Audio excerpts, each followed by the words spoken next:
Prime Minister Modi unveils the national emblem cast on the roof of the new parliament. Owaisi, guns for the Prime Minister, says constitutional norms violated by the Prime Minister inaugurating it. Congress asks, why were opposition parties not invited? United Nations predicts India will surpass China as the most populated country in the world in a year. UP Chief Minister Yogi Adityanath joins the debate, warns against demographic imbalance. EPS wins round 2 of the Jayalalitha legacy war, sacks rival OPS from primary membership of the AIDMK. OPS says he will take the battle now to the court. Congress looks to stave off a split in its Goa unit once again, sacks legislative party leader, moves also to disqualify Digambar Kamath, its former chief minister. Congress claims defection plot as part of a BJP Operation Lotus again. Enforcement Directorate's herald heat on the Gandhi family continues. Agency summoned Sonia Gandhi for questioning on July 21st after she had sought 4 weeks' time due to ill health. Chorus to drop Virat Kohli grows after Kapil Dev. Former pacer Venkatesh Prasad says put form above reputation. Skipper Rohit says we will back Kohli. And Supreme Court sentences fugitive Vijay Mallya to 4 months imprisonment for contempt of court. Mallya asked to deposit back $40 million within 4 weeks with 8% interest.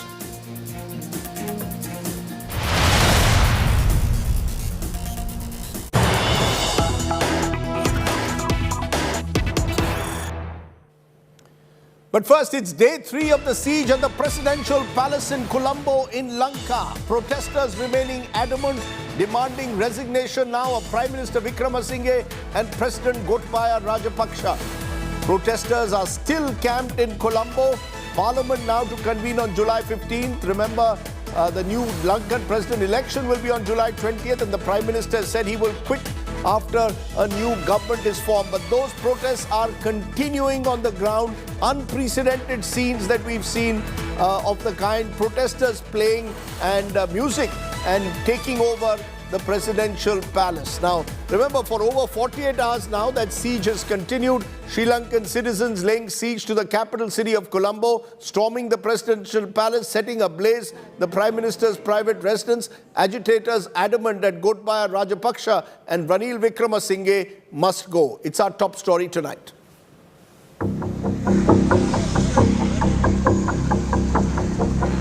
After months of acute shortage of food, fuel, power and other essential goods, people in Sri Lanka are saying enough is enough.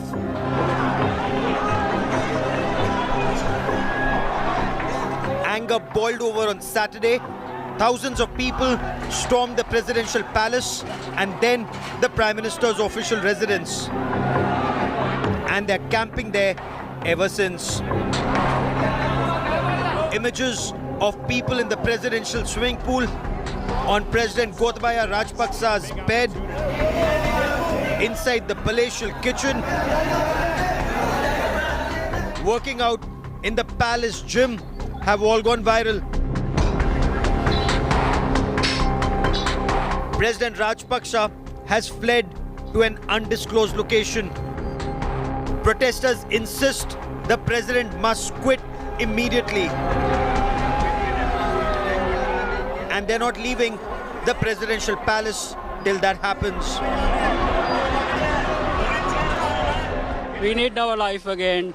We know 74 years we see same faces in parliament. Now it has to change. We have a new generation, new leadership, new political concept. They have been living here in luxury while we are suffering from various problems around the country. And we all have the same purpose. That's like a better Sri Lanka for everyone. So you believe that once Rajapaksa resigns, everything will be fine? No, that's the first step towards that. Prime Minister Ranil Wickremesinghe, whose private residence was burnt down, blames the media for the violence. The Prime Minister says he will quit once an all-party government is formed. ඒ වගේම අපි ව්‍යවස්ථාවේ දායක අනුව ක්‍රියා කරන ව්‍යවස්ථාවෙන් පිට You can't pressure Parliament from outside to do things. I'm here to protect the Constitution, to listen to people's views while protecting the Constitution. What we need today is an all-party government, and I will work towards achieving it. ජනතාවගේ මතයට කන් දෙන්න. අපිට අද වමනා වෙලා තියෙන සර්වපාක්ෂික ආණ්ඩුවක් ඒක ඇති කරන්නත් ක්‍රියා කරන්න. The trouble is, the political class doesn't enjoy the people's trust anymore. Protesters are not sure if an all-party government will work either. They want a new constitution that will abolish executive presidency and strengthen democratic institutions. The mood on ground is upbeat. At the presidential palace, people are singing patriotic songs. Peace prevails for now, but for how long?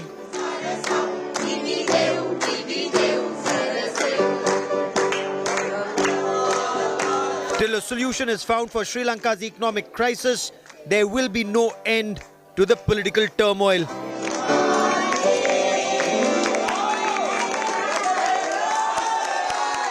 The barricades have been removed, the gates are open, and the public are occupying influential government institutions, and they all chorously say, "Go back, Gotabaya."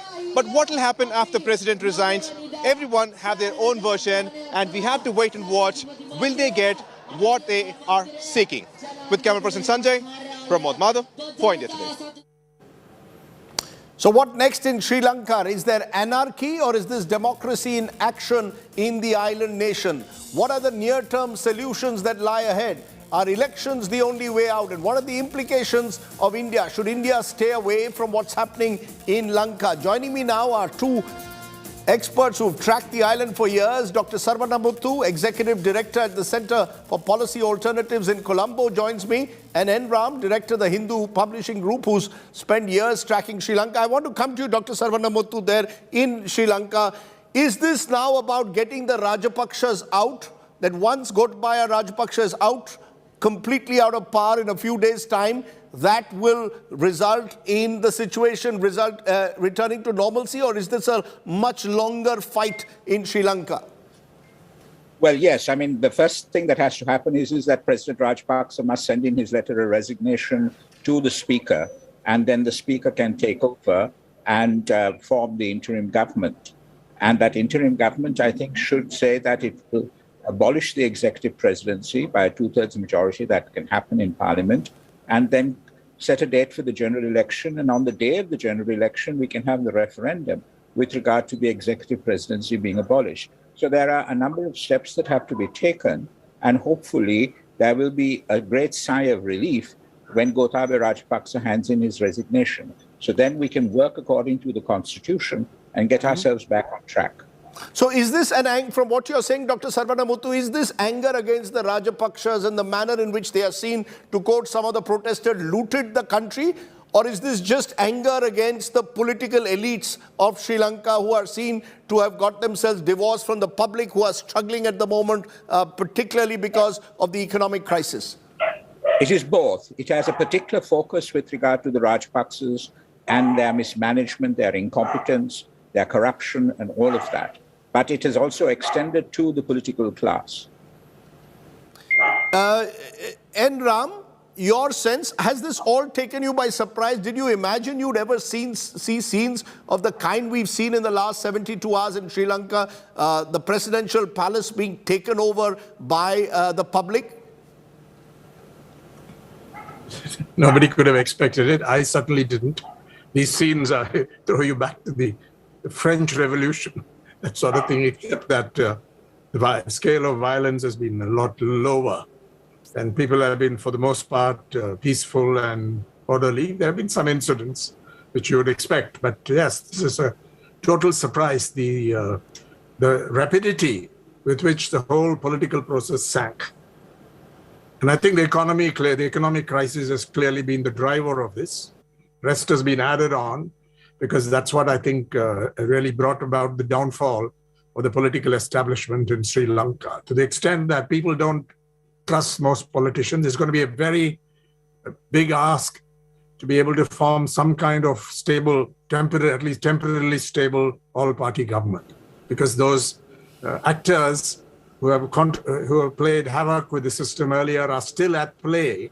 And the Rajapaksa, the people who have been in the Rajapaksa party, the SLPP, are still going to try a few tricks. That's my sense, unfortunately. So are you seeing, Mr. Ram, that this is a prolonged crisis, that this crisis can only end when Sri Lanka first gets its economy back on track? It's not just about changing of guard in terms of political elites. It's also general elections, yes, but also a return to some kind of economic normalcy. Yes. And for that to happen, I think there must be a credible all-party government in force, which is not, where people are not quarreling with each other, they're not playing tricks, where the focus is entirely on, it's not going to be easy to normalize this economic situation, I think, because there's the deep debt, complete trap, the default, the rising prices, hyperinflation, all this, it's going to take a while. But for things to improve, I think the international institutions and donor countries and the creditors will be looking to some kind of credible arrangement. So that will have to be put in place. I don't think elections can be held in the near future or even in the, it's going to take quite a while. Elections will not be the answer. It's providing relief to the people, bringing about a certain stability, or at least arresting the fall of the economy, I think is going to be crucial. And, those steps can be taken only when a credible all-party government is in place. That's the problem here. So there's not going to be any easy or, it's going to take quite a while to bring this about. I hope India can contribute constructively to this. I'm going to come to that Indian question in a moment. Dr. Sarvana Muthu, should India, from a Sri Lankan point of view, do you believe India's approach is the right one? We've said we support the people of the country. We've completely not taken sides when it comes to either the Rajapaksas or the Vikramasinghes or indeed the politicians. We've said we stand with the people of the country. Is that something that you believe is the right approach? India has also, over the last few months, provided aid to Sri Lanka. Does India need to do more in your view? No, absolutely. I mean, I think the position of India saying that it supports the people rather than any government or any party or anything like that is the absolutely right one. And without Indian assistance, something like $3.5 billion in the last couple of months has kept the country afloat to the extent that that was possible. No, so India perhaps could do more, and I think that is something that we need to look into as far as the economic dimension is concerned. But certainly, as far as political stability is concerned, India's position saying that they are with the people as opposed to any particular government, I think is the right one. And Ram, do you also agree that has India done enough? As Dr. Sarvana Muthu is saying, India is focused on providing economic aid. Is that, to your mind, enough? Jai Shankar, the External Affairs Minister, said, look, this is Sri Lanka's problem. Sri Lanka has to sort out its own problem. It's an internal problem of Sri Lanka. Yes, I believe, Rajdeep, that is the correct policy, and this has been laid down for quite a while. And I think the way India has responded to this crisis has been very sound, helpful, but not intrusive. I think it's the right policy to follow. But I think we can step up aid, whatever India can afford. I think we should. But that will not happen until a credible all-party government, which is functioning, is in place. So I hope that we can provide some more support. The 3.5 billion, I think this is the largest quantity of support that has been provided in this crisis. I think we can do a little more, but that, you make sure that doesn't go down the drain. Let me ask a contentious question that's coming up. Are there lessons from Sri Lanka that perhaps India or certain states in India or indeed the center can learn? There are those who will say that it's an example of what dynastical family politics can do, what cronyism can do. At least that's what various people are suggesting. Others are saying Sri Lanka is an example of what a kind of hyper nationalism or this strong ethnic chauvinism can do to destroy a country, or authoritarianism of a form. Do you believe any of these are valid, Dr. Sarvana Muthu? Have Sri Lanka's politicians been responsible either through family Raj or autocracy of the Rajapaksas for what has happened? Oh, yes. I mean, The nepotism, the cronyism, the bringing in of the military serving officers and former officers directly into government. But I think the real question here is, irrespective of whether they are from the same family or not, it's a simple lack of credibility, of competence to govern. They've made huge mistakes. They have sort of feathered their own nest. And, you know, the tax cuts that happened in 2019, the move overnight to from chemical fertilizer to organic fertilizer, the refusal to go to the IMF, the paying of to creditors and dipping into our foreign exchange reserves so that now we don't have any money at all to import the essentials. All of those things are there peculiar to the Rajapaksas. But one thing must be said is that the Rajapaksas have come to power based on their subscription to a very strong, singular, majoritarian and authoritarian type of politics. They get their legitimacy, or they got their legitimacy, from those in robes and those in uniform. And that is something that needs to be watched out for. A final word from you, Enram. Do you believe that this is an example of what family politics, cronyism, along with authoritarianism can do to a society, along with ethnic chauvinism? Rajdeep, I would think that authoritarianism must share the greater must have a greater share of blame here, or responsibility. And in Sri Lanka, as many people have said, this executive presidency is a curse. Earlier, I think some sections welcomed it because it looked like decision-making would be coherent and all that. But over time, it has been proved that the conversion of a parliamentary system, however flawed, to an executive presidency where all powers are concentrated in the hands of the president, I think that has let them down in a big way over the years. Of course, they've got to get rid of it.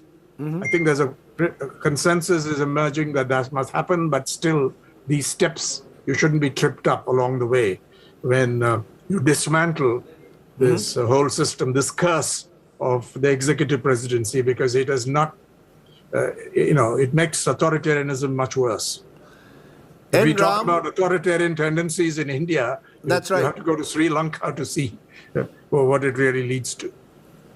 Enram and Dr. Sarvana Muthu, as always, for educating our viewers, enlightening them with your wise words. I appreciate both of you joining me here at the top of the news today. Thank you very much for joining me on the top of the news. The other big story at the moment is the political story that's brewing at the moment. And guess what? The Congress is at the center of it again, because it appears that the Congress could now be imploding yet again in the tiny state of Goa.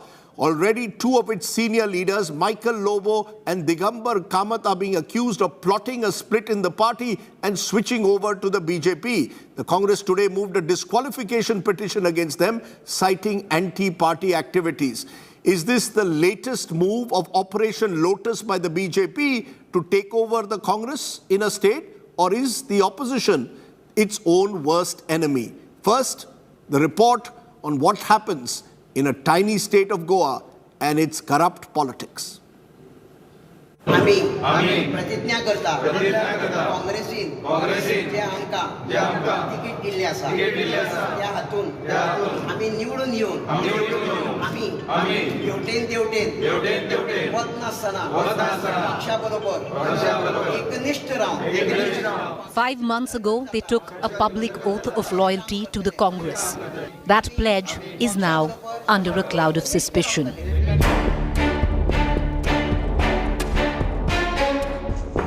The Congress in Goa claims its leaders Michael Lobo and former Chief Minister of Goa, Digambar Kamath, are plotting a split within the party with the active interest and help of the ruling Bharatiya Janata Party. We have brought this to the notice of our High Command, and we will be taking action against them. Whatever action that has to be taken as per law against this kind of defections, this kind of anti-party work, this kind of hobnobbing with the opposition parties, that will follow. The Congress has filed a disqualification petition with the Speaker against both Kamath and Lobo. The alleged defectors have rubbished these charges laid by its own party. Have you been promised any lucrative posting or a position, perhaps the Chief Minister's post as well? No. Nothing like that. I had told Gundu Rao that I may be relieved because there were too many people trying to get that position. So whoever wants that position, they can have it. But I saw a video of the press conference of Mr. Dinesh Gundu Rao, which is being circulated, which I am shocked, stunned, and it has hurt me behind words. Because of your humiliation to me after the election, my workers every year, they have anger. I am trying to do out with that hurt of my workers. I am also deeply hurt. 5 Goa Congress MLAs attended the assembly proceedings on Monday, the first day of the monsoon session. For a split to take place legally, the rebels need at least 8 MLAs to make the switch. The BJP has called the Congress charges baseless. हमें किसी की कोई जरूरत नहीं है, हमारा stable government है, 25 MLA का हमें सपोर्ट है. Yeah, that's all. After Maharashtra, Operation Lotus seems to be taking shape in Goa. A split within the Congress, if it happens, will mean Chief Minister Sawant will enjoy a slender majority. For the Congress, it will be a huge embarrassment again, as the last assembly too, most of its members had crossed over to its rivals. With Pankaj Upadhyay, Bureau Report, India Today. Operation Lotus in Goa. Is the BJP planning to break the Congress, or is the Congress simply prone to defections? Are we seeing a mockery once again of elections and electoral democracy in this country, where 5 months later MLAs are switching sides? Well, joining me now, Dinesh Gundu Rao, the Congress's person in charge in Goa. Appreciate your joining us, Mr. Gundu Rao. Within 6 months of an election, virtually half your legislature party, we are told, could be on its way out, joining the BJP. What does this suggest about the state of the Congress? No, I will not say that half the legislature party is on the way out. The BJP was trying to engineer a two-thirds split in the Congress party, with some of our own leaders being involved in it. And somehow, I think their plans have failed. Yes, all these people had promised in front of the temple, church, everything. But unfortunately today, some of these people, especially 2 of our senior leaders, they have themselves been part of it. And we are taking serious action against them. And we have also moved disqualification petitions against them. And we have removed one of our leaders, CLP leader, Mr. Michael Lobo, from his position. So, as of now, they've not been able to get the two-thirds split. And we have 7 MLAs right now with us in the CLP meeting that is going on. And we are discussing the future course of events. But you know, look at this. Before the election, all your candidates went, as you said, to a temple, church and mosque and promised that they would not defect after the elections. Now what do we have? Out of the 11 MLAs, your CLP leader, Michael Lobo, has been sacked by you because he allegedly is defecting to the BJP. Former Chief Minister Digambar Kamath is also, you moved a disqualification petition. I mean, what does this again say about your judgment when your CLP leader and former Chief Minister Digambar Kamath, who swore before a temple, church and mosque that they would not defect, have suddenly decided to switch, or could be switching to the other side? See, you know, when people who are enjoying big positions and Congress party has given them big positions. So Digambar Kamath has been chief minister, he was our leader of opposition, he was our CM face, and today is the working committee member. And Mr. Michael Lobo is the leader of opposition. But when these people are filled with greed and who are so ambitious that they're willing to sell themselves, and the BJP is there offering them huge amounts of money, offering them huge positions, bargaining with them, talking with them. So, this is the game that BJP is playing everywhere, that people who've got certain ambitions, they are, giving them all kinds of inducement. And also, many of our MLAs, they've been offered huge amounts of money. 20 crores, 25 crores, ministry. No, you're saying your MLAs have been offered 25 crores, huge amounts of money. Where is the evidence? Why would the BJP at the moment offer your MLAs large amounts of money when the BJP is already in power? This is not like Maharashtra where the BJP wants to bring down a government. Here it's already in power. Why should they offer opposition MLAs money and the position, the ministerships that you're talking about? See, you should understand, you should ask the BJP that, because our people have been offered monies. There is the mining lobby, the coal lobby, all of them involved in this. They have been approaching our MLAs and saying, switch over to BJP. And, why is BJP doing this? It just to show that they do not want an opposition, not only in Goa, but across the country. They want to silence all the opposition parties. They want to finish and decimate the opposition parties, especially the Congress. Because they believe if we finish the Congress party, there's nobody to challenge them across the country.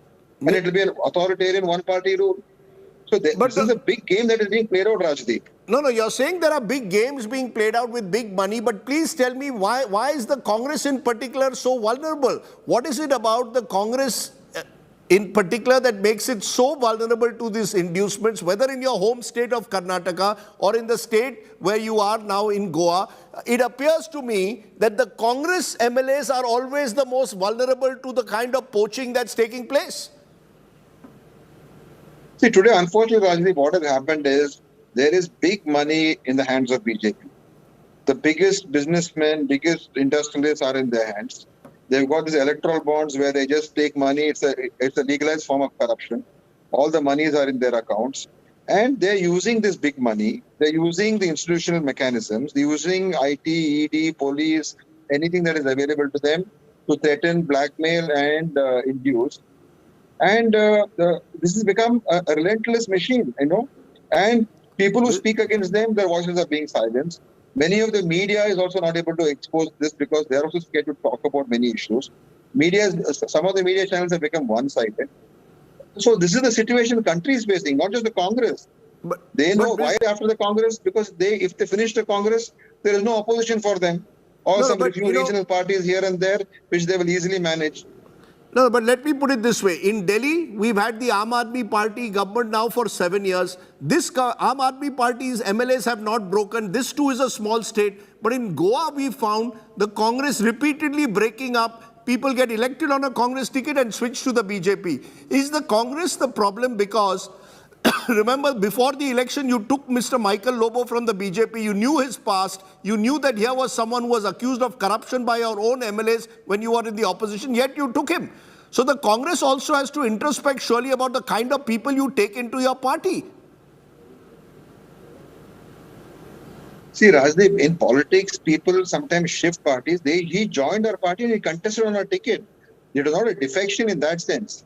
He joined the Congress and he contested on the Congress ticket. It was not to form a government or to topple a government. And, okay, we've had these kind of things happening even before.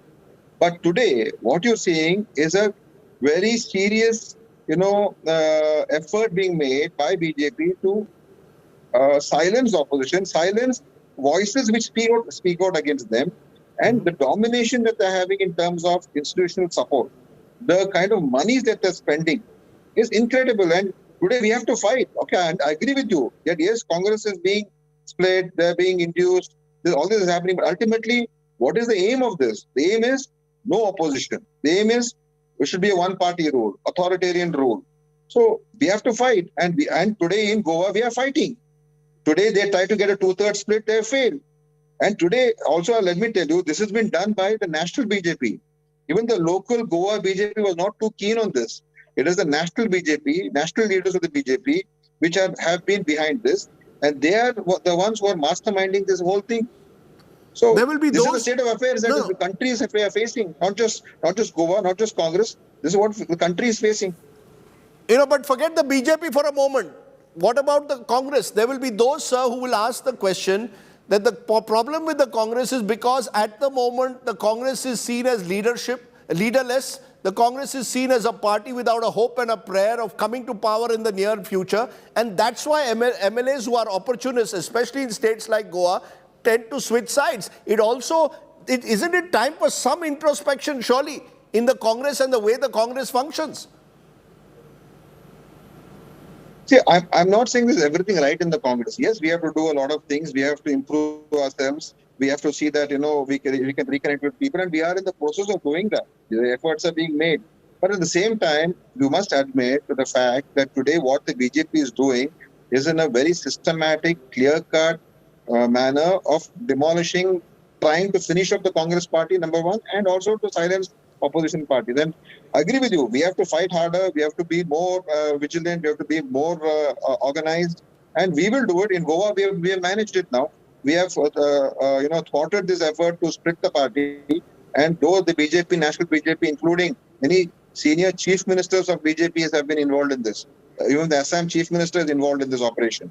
But we have our people. I'm proud of them. Our MLAs have not been, apart from these big leaders who have succumbed, many of our MLAs, first-time MLAs have not succumbed to this. And I'm thankful to my MLAs for having, not yielded to the pressure that has been put by the BJP. Let me leave it there, Mr. Dinesh Gundu Rao. You are claiming that there is huge money power at work in Goa, but it's not the first time that we've seen MLA switch sides in that state. Thanks very much for joining me there from Panjim.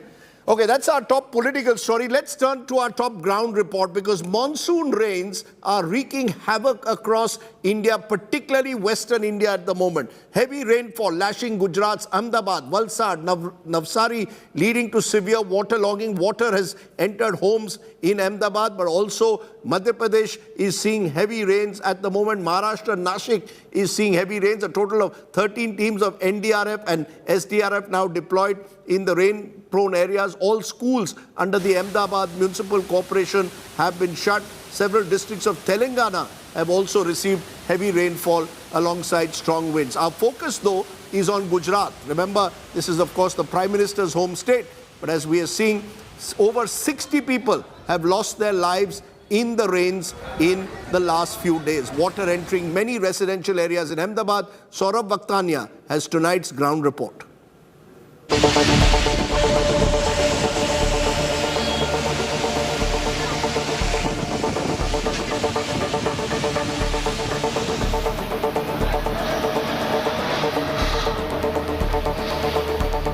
Streets waterlogged, long traffic jams, roads submerged in knee-deep water. Life comes to a standstill in Ahmedabad after heavy rains lashed the city. इस वक्त हम अहमदाबाद के शांतिपुरा इलाके में मौजूद हैं और ये जो मेन सड़क है यहाँ पर आप देखेंगे कितना ज़्यादा पानी यहाँ पर भरा हुआ है। और सबसे बड़ी बात मैं आपको बता दूँ कि सारा का सारा जो रोड है उस पर पानी तो भरा है, लेकिन उसके साथ ही बड़े बड़े खड्डे भी यहाँ पर है, जिसके चलते काफ़ी दिक्कतों का सामना करना पड़ रहा है। ये देखिए, मैं इस रास्ते से जाने की कोशिश कर रहा हूँ, लेकिन कितने बुरे हालात हैं। बड़े बड़े खड्डे इस जगह पर मौजूद है, जिसके चलते देखिए कैसे भारी दिक्कतों का सामना करना, और काफ़ी ज़्यादा रिस्की है। कितनी ऐसी गाड़ी यहाँ पर फंस रही है? बहुत गाड़ियाँ फंस रही है इधर। अच्छा। हाँ, बहुत दिक्कत हो रही है, जाने आने में बहुत गाड़ियाँ फंस रही है। अभी भी मतलब हमारी गाड़ी भी इधर फंस गई है। Aam Aadmi is paying the price of rain fury. Water has entered residential areas. Anil Chunara's family lives in Shantipara area. They say supply of drinking water is badly affected. Look at the current situation. Over 24 hours have passed, but the water has not receded from the house. All the important equipments of their houses, the electronic equipments, they have put it on the tables, the beds over here. And the situation is very much grim of these people over here, because they have no food supply at all. Look at, this is the kitchen area. The kitchen area completely filled with water. The gas cylinders have been put up. रात से पूरी रात तक हम परेशान हुए हैं, ना सोए हैं, ना खाया है, कुछ नहीं किया है। ये सारे सामान अभी आप लोग ने देखा है कि ऊपर रख दिया है, काफी नुकसान हो रहा है पानी की वजह से। बहुत नुकसान हुआ। कल से कोई सुविधा ही नहीं है, कोई सुविधा नहीं। सुबह से खाने भी नहीं है, रात से कुछ भी नहीं खाए। मतलब खाने पीने की कोई सुविधा नहीं, कुछ नहीं मिला। कुछ नहीं, खाना बनाने के लिए कुछ है ही नहीं ना। देखने भी नहीं आता। कोई देखने भी नहीं आ रहा है कि ये लोग कहाँ है, क्या कर रहे हैं, कितना पानी है, फिर भी कोई देखने नहीं आ रहा है इधर। कल रात से यही प्रॉब्लम है। हमेशा ऐसा होता है? नहीं, हाँ 3-4 साल से यही प्रॉब्लम है। Residents of the Shantipara are angry with the municipal corporation. They say this is a story that repeats every year. 4-5 साल से ऐसी हालत है, लेकिन कोई इसका है ना कि कोई देखता नहीं है, ऐसे ही सब इग्नोर करके चले जाते हैं। Over 61 people have lost their lives so far in the state. The worst may not be over. The Met Department has forecast heavy rains over the next 24 hours. With Saurabh Bakhtania in Ahmedabad, Bureau Report, India Today. And all our prayers with the people of Gujarat. From there, let's turn to tonight's talking point, and it's an interesting one. Virat Kohli, the superstar cricketer of the last decade, is under fire for the first time in his great career for poor form. Cricket veterans, including the legendary Kapil Dev and fast bowler Venkatesh Prasad, have now openly voiced their concerns, urged the management to drop out of form players ahead of the World T20 in October. Amidst the backlash, skipper Rohit Sharma has jumped in to back Virat Kohli. In a moment, we'll be speaking to Sunil Gavaskar, another legend. But first, take a look at why King Kohli is now struggling to retain his aura. And now down the wicket, but he's hold it. What a catch that! The clamour is growing. Gleeson has two. The best batsman of his generation is under immense pressure to keep his place in the Indian team. Form and runs have deserted Virat Kohli, and now he has started to lose support too. It's been 77 international innings since Virat scored his last century, which came way back in November 2019. But the problem is not just with the centuries, but the runs that have dried up considerably across formats. And also the strike rate at which those runs have been coming, especially in the shorter formats. Now with the T20 World Cup just 3 months away, there is a school of thought that insists that Virat doesn't merit a place in the T20 side. The numbers though paint a different picture, at least in T20 internationals. Since 2021, Virat has played 8 innings in T20Is with an average of over 47 and a modest strike rate of 130.7. But in the 2 IPL seasons in that period, his 29 innings have fetched just 746 runs at an average of 25.72 and a strike rate of 117.7. His numbers in tests and ODIs though are worse and nothing compared to what they were before 2020. Former India skipper Kapil Dev was one of those who think that Virat Kohli doesn't deserve a place in the Indian team. He said, and I quote, "If world number 2 test bowler Ashwin can be dropped from test side, then your number 1 batter can also be dropped. If he isn't performing, you can't continue to keep the youngsters out."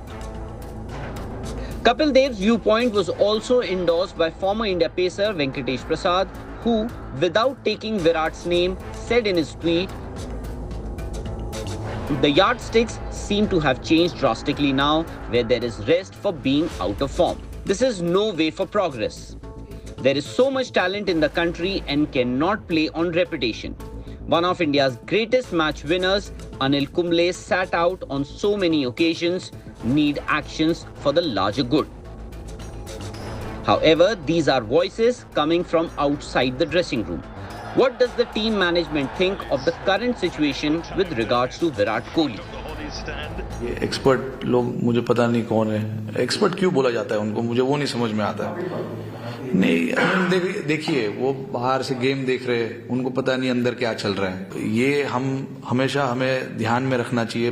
जब आप ऐसे comments बाहर निकलते हैं तो ये चीज ध्यान में रखना चाहिए कि प्लेयर का क्वालिटी कभी खराब नहीं होता, तो उस क्वालिटी को बैक किया जाता है क्योंकि प्लेयर के पास क्वालिटी है और हम वो क्वालिटी देख के प्लेयर को बैक करते हैं।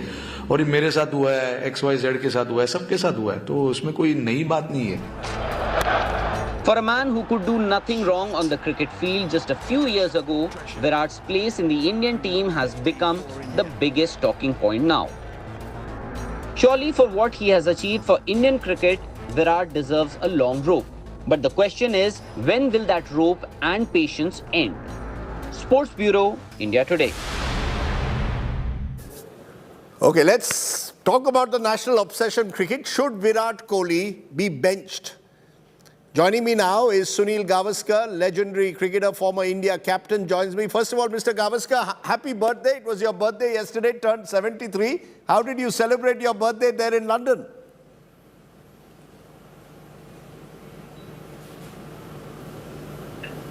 Well, thank you very much, and thank you to all your viewers who would have sent me wishes. Very difficult to reply to everybody, but from here, let me thank everybody. Well, it was lunch with the family, and then I got the opportunity to go to the men's singles finals at Wimbledon. So really a special day to be able to go to the finals. And then in the evening, had the opportunity to have a meal with my favorite sports person, Vijay Amritraj, another tennis legend. So it was a wonderful evening, yeah. Okay, let's for a moment forget the tennis aces and talk about our cricket ace who's making the news, Virat Kohli. Direct question, Mr. Gavaskar. Should he be dropped as suggested by Kapil Dev, among others? Do you also go along with Kapil Dev and Venkatesh Prasad that it's time to relook at Virat Kohli's place, especially as a T20 player ahead of the World Cup later this year? Well, firstly, I'm not in the business of responding to what other former cricketers have said. Because they're all entitled to their opinions. So I'm not going to go into whether what they say is right or what they say is wrong. In any case, whatever I say, you guys are going to make it into a big story. So I would rather not say on that. I would only say that we've got quite a few T20 matches coming up. We've got a 5-match series against West Indies coming up. T20 series end of July. End of July to middle of August, and then we have the Asia Cup, I think starting from 27th of August to middle of September. Again, playing against some top teams, Pakistan, Bangladesh, Afghanistan, Sri Lanka, all very, very good T20 teams. And then I think we probably have 3 T20s against Australia, who will be touring India, or maybe 5 T20s against Australia, after which the team has to be announced. Because since we play our first match in the World Cup on the 23rd of October, I think you have a month before that to announce the team. So we have plenty of opportunities to see what the team's balance should be. And here, it's not a question of just one person, because he's not the only one out of form. Sure. There are others who also haven't scored enough runs. May I, with due respect, Mr. Gavaskar, say you're ducking my question. You're very good at ducking the fast bowlers or swaying away from the line. You're saying that, would you say that Virat Kohli should play all these matches in the lead up to the World T20, prove himself, and then the selectors can take a call whether he's good enough to go for that World Cup? That at the moment, Virat Kohli cannot now take a break from the game. He has to make himself available and play every match and prove that he is in form. Well, I just say cricketers, when they are playing for India, cannot take a break. If they are left out of the side by the selection committee, that's fine. But nobody should be asking for a break when it comes to playing for India. Because nobody asks for a break from playing from the IPL. They ask for a break when they're playing the Ranji Trophy. They don't want to play Ranji Trophy, particularly if it's in an unglamorous place where there will probably not be a 5-star hotel. They ask for a break. I think that should be completely stopped. You must play for India. If the selection committee says you're left out of the team, that's another matter. But there should be no allowance made for all these players who are on a terrific retainer with the BCCI. You tell me which company allows its executives, the managing directors, directors, the kind of, take time off, with the kind of retainer that the Indian players get. So no, let the selection committee say you need a rest. That's another matter. But a player cannot ask that he should be rested. That's my view. You're making a huge point that no player, not even the great Virat Kohli, can say can decide when he wants to take a break. But I just want to add along with that, do you believe therefore that no player is indispensable? I mean, can we say that Virat Kohli today is an automatic choice in the team, or can players be dropped when they're not in form? I know great players in the past have been dropped in the past. Is Virat Kohli an exception, or do you believe he has to prove himself all over again? Is he indispensable? Look, there has been no player, including Don Bradman or Gary Sobers, who's been indispensable. They have been absolutely unbelievable, greatest of players. But when they are not available due to injury or illness, somebody else has come in and taken their place. So yes, you've got to say that the history of the game, there has not been a single player who's been indispensable. Mr. Gavaskar, you've seen players over the years, great players, get off form. Do you see, therefore, T20 to be the ideal format for a Virat Kohli to recover his form? Or would you prefer that maybe he just gives up T20 cricket, focuses on one-day internationals and test cricket, where perhaps it's even easier for a class player like him to get back in form? Do you believe that that is the choice Virat Kohli should make now, given how T20 is changing and we have a surfeit of young talent emerging? I think that's a call for him to take. He knows his cricket better than anybody else. We are from the outside. We don't know what's the mental situation of a particular player, how he enjoys playing a particular format or not. There are sometimes some difficulties. I had some difficulties at the start of the one-day cricket to be able to adjust to the requirements of the game, where you had to hit the ball up in the air a lot more than, say, in test cricket. So it takes you a little bit of time to get used to playing in the manner that is expected. So ideally, I think, like I said, we've got a lot of T20 cricket coming up, and we should really wait till that to finalize our batting squad for the World Cup in October. But nobody has watched the game for as long and as closely as you do. Do you see Virat Kohli to be genuinely out of form at the moment? Do you see him as someone who's struggling?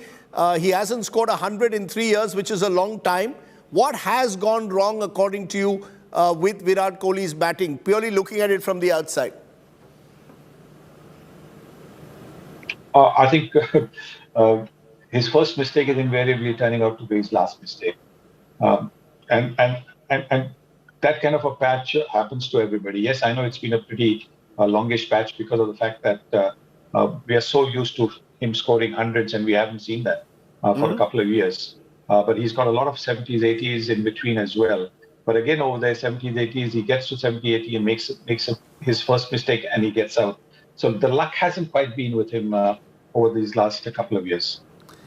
Mr. Gavaskar, though, the T20 team at the moment in India is brimming with a lot of young talent. We saw Surya Kumar Yadav score a magnificent 100 only yesterday. Deepak Hooda scored one a few weeks ago. There's a view, let's give these youngsters a chance to play this World Cup and maybe move beyond the Virats, and we've got nothing to lose, as we did when we won the 2007 World Cup without the Tendulkars, Dravids and Gangulis, the first T20 World Cup. Should we take that chance, take a punt with the younger players?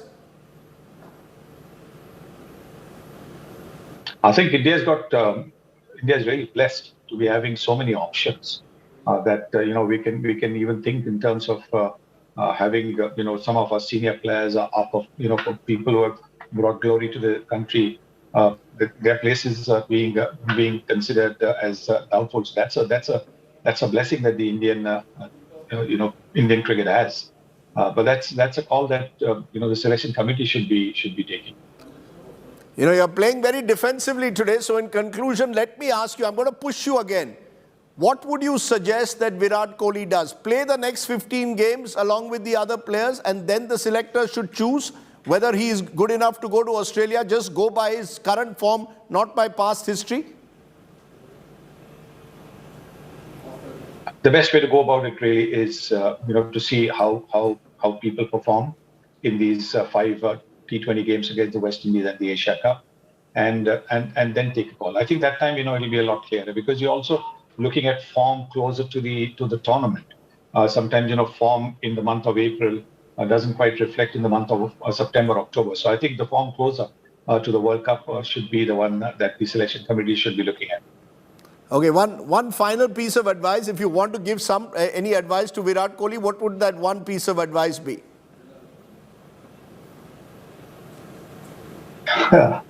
Well, he's experienced enough. He's been there. He's been there, done that. He knows the ups and downs.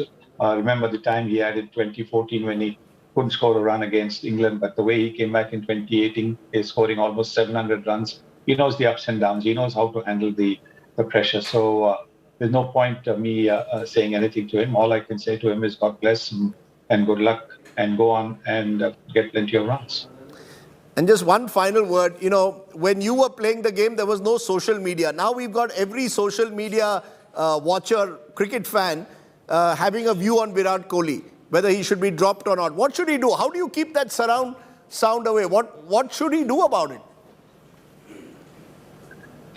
I would say to them, be patient. Okay. Be patient. Well, we'll be patient with Virat Kohli. We hope class is permanent and form is only temporary. But for now, Sunil Gavaskar, as always, thank you very much for joining us and wish you a very happy 73rd birthday once again. Thank you.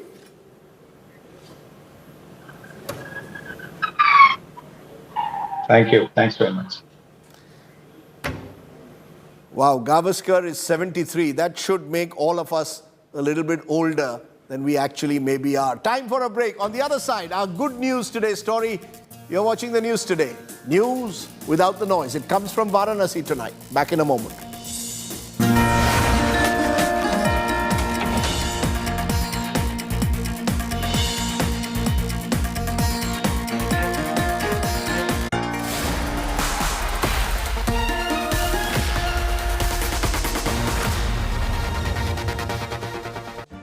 Make your media plan smarter with India Today Live TV on your connected devices. Amplify your brand with 100 million smart internet viewers.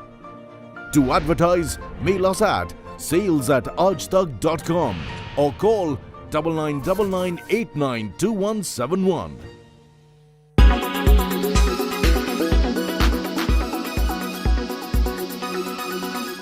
Heavy rains are affecting India and Bangladesh. More than 30 people have lost their lives to the floods. Bangladesh has lost access to electricity and the internet, while millions are stranded.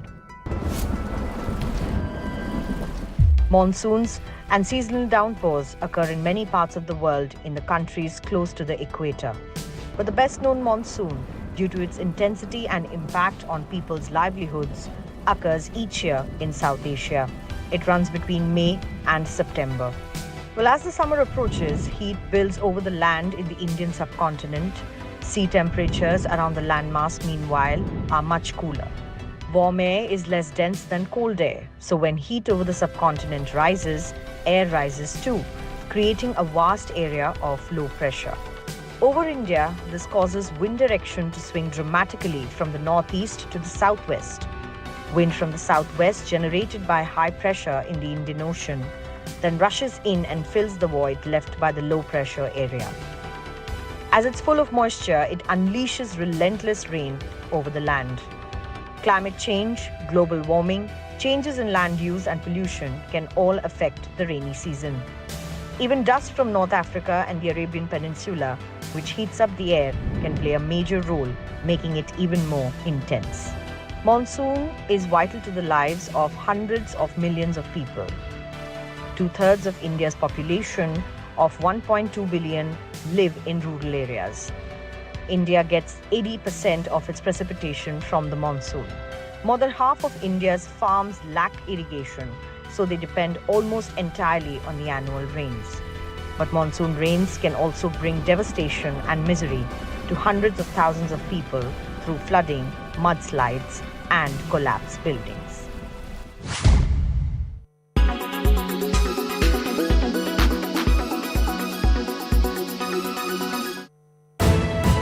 You are watching India Today.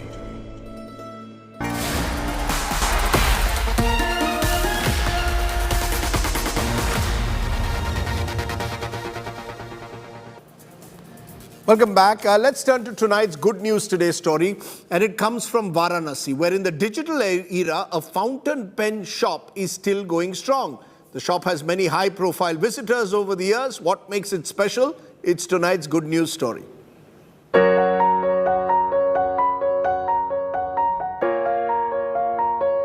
This tour in Varanasi takes you back in time. A time when fountain pens were fashionable and many went the extra mile to possess some classy writing instruments. Penko located in the crowded Godhulia area of the holy city, was one such store that drew pen aficionados and still sees business despite the digital age, seeing the pen becoming a not so important item. The shop, set up by Tara Prasad Sahu, also doubles up as a museum for pens. It has an antique collection which includes a Mont Black special edition pen that costs just under 2 lakh rupees. ये है pilot कैपलेस vanishing point. ये ball pen की तरह एक retractable fountain pen है जिसको ball point की तरह आप ऐसे प्रेस करते हैं, बॉल पॉइंट की तरह इसको निकाल सकते हैं। हाँ जी बिल्कुल, जी बिल्कुल। इसको ये एक्चुअली 50 साल पुराना मैकेनिज्म है, बट आज भी ये नए जैसा ही महसूस होता है जब आप इसे पहली बार देखते हैं। तो इन पेन्स की अभी भी डिमांड है, लोग खरीदते हैं? जी बिल्कुल, फाउंटेन पेन्स का एक अलग मार्केट है और इसके कस्टमर्स बहुत लोग बहुत शौक रखते हैं और इसे शौक से खरीदते और इस्तेमाल भी करते हैं। A Sheffer pen in honor of British Prime Minister Winston Churchill and many other such exclusive instruments are displayed in the shop, which is now looked after by a third generation Sahu. Royal families, जैसे आप बनारस की royal family लें, नेपाल की royal family लें, वहाँ पर pens हमारे यहाँ से गए हैं। President Rajendra Prasad and Prime Minister Indira Gandhi were among the clientele when the shop opened in Kashi. It still attracts personalities like former Chief Minister Akhilesh Yadav, scholars and pen collectors. With Shilpi Sen in Varanasi, Bureau Report, India Today. Nice story. Our image of the day comes from the national capital, where Prime Minister Narendra Modi unveiled the national emblem on the roof of the new parliament today. The national emblem is made of bronze and weighs 9,500 kgs. It has been cast at the top of the central foyer of the new parliament building. I sometimes ask myself though, do we need a new parliament building or do we simply need better parliamentarians? Think about that. That's for another day. For now, you stay well, stay safe. Good night. Shubhratri. Jai Hind. Namaskar.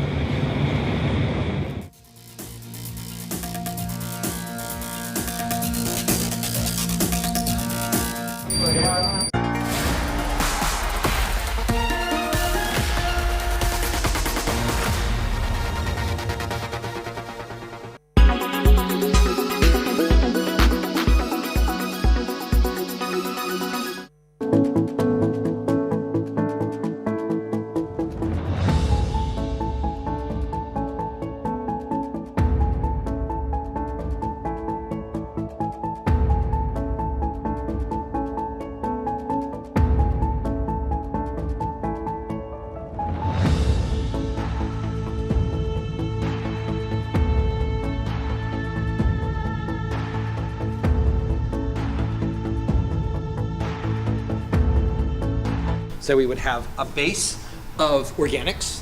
The body would be placed here. The rest of the organics and flowers would be placed here. We would simply close the lid and we would be set.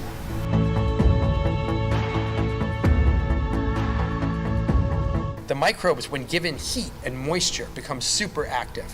Our body comes up, in our case, to about 160, 165 degrees.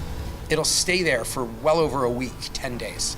The heat obviously keeps the microbial activity super active, and at the end of a month, our body is pretty much transformed completely. There's some bone that remains. It's reduced. It's put back into the soil. It's let to sit for another month, and when we're done, we have soil that we can give the family.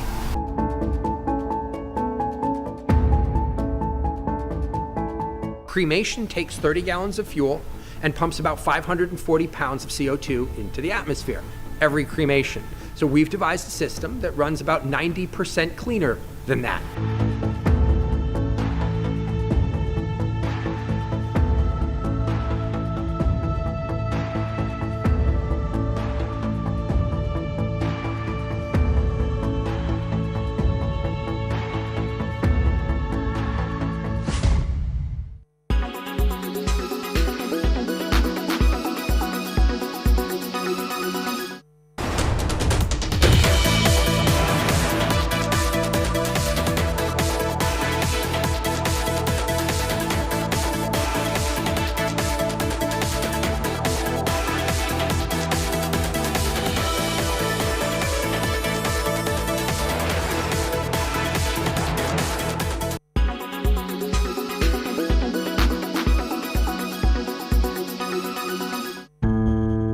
Climate change threatens our planet and our future.